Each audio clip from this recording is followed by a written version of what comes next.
Hello guys! Welcome back to my channel and today's video guys, ngayon na lang po tayo ulit nag-video about Colette dahil sobrang niyang Colette. Ewan ko ba bakit Colette ang pangalan na to? Siyempre, shoutout tayo sa talagang may-ari ng dog na ito na si Miss Lynn. So, Miss Lynn, ayan na po ang iyong dog. So, today's video guys ay sinusuklay po natin ang kanyang balahibo. Ayan, kasi katatapos niya lang pong maligo at hindi ko na po pinakita dyan, naka-blower po yan ng medyo mainit-init lang naman po, sobrang mainit. So yan po binoblower ko at saka binabrush ko po yung kanyang balahibo para hindi magbuhol-buhol. Kasi according sa may-ari nito, kailangan daw po patuyuin yung kanyang balahibo para hindi naman po siya magdikit-dikit. So guys, kung mapapansin nyo, ngayon na lang po ako nag-video about kay Colette kasi na-busy po ako itong mga nakaraang araw. At nakikita nyo naman po napakalaking improvement na po ni Colette. Mamaya po makikita nyo yung itsura ni Colette. At saka nga pala guys, itong kanyang ma-brown-brown na yan, baka nagtataka kayo is parang ang dumi-dumi naman niya. Pero guys, ayan po talaga ang kulay niya. Ginawa ko na po lahat, kiniskis ko na po yan. Sinabunan ko na pong mabuti yan pero hindi po natanggal. Ganyan po pala talaga ang kulay niya according sa may-ari ng aso na ito.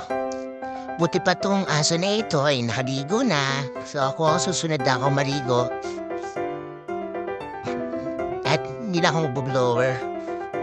Yan, siya mag-blower pa siya. Tingnan niya naman guys, oh. Talagang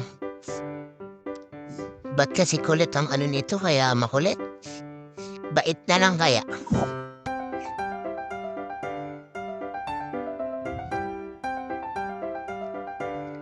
Minabrush ko rin po yung kanyang mga balahibo sa paa. At guys, alam niyo, di ba, inisprayan ko siya ng pet spray, anti-fungal and hair growth. Medyo na ano naman po, may development naman na po sa kanyang mga, yung mga walang buhok na kukunti na yung mga buhok. Ay ngayon naman po, medyo nagkakaroon na po. At ayan na po yung mukha ni Colette, oh. Oh, malinis na, oh. Tinatanggal ko rin po yung mga nadidikit-dikit, tsaka yung mga luha-luha niya. Tsaka yung mga nadikit na mga pagkain at kung ano-ano pa.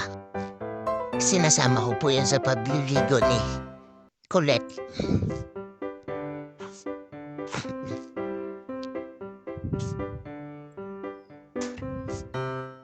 Gustong-gusto niya, oh. Gustong-gusto niya po yung, pag binablower siya.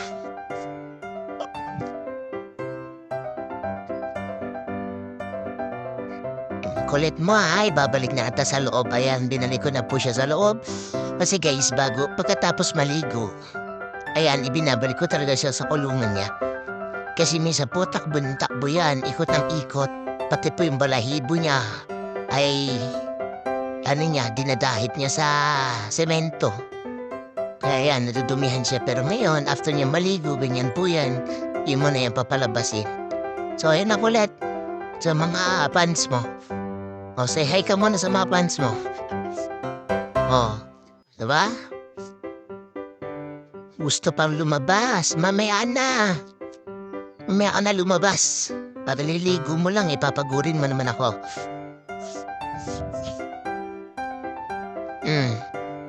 Pahinga ka na muna. Thank you guys for watching my video. Bye-bye. God bless you all.